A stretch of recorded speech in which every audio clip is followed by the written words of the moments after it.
Bonjour, c'est Ludovic, votre analyste, et voici ma vidéo de mise à jour sur mon avis concernant l'euro-dollar.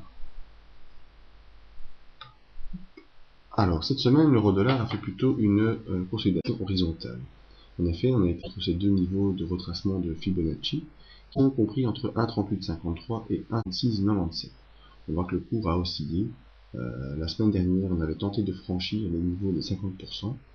Lundi, on a été faire un petit test de M50 qui est baissière et on a baissé. Ensuite, mardi, mercredi, jeudi, on a vraiment une séance. Ensuite, on a testé tantôt le niveau bas, tantôt le haut, testé entre ces deux niveaux. Actuellement, on court à tenter de franchir vendredi les 50% à la hausse. Alors la règle de 50% est toujours très tente à respecter.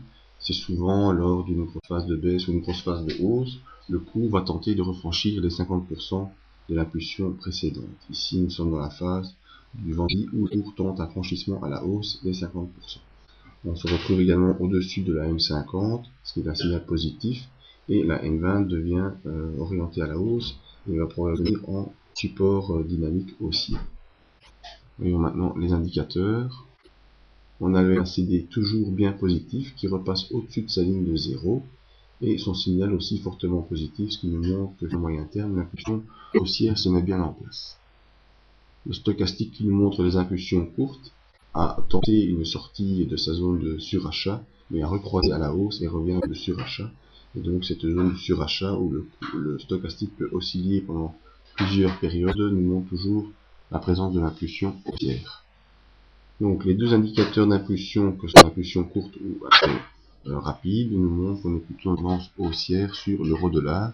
Maintenant, il faudra confirmer dès lundi par une séance qui reste bien au-dessus de la M50 et un franchissement marqué de la zone des 50%. Il faut aller venir ici tester la zone des 1,4 dans la parité euro-dollar.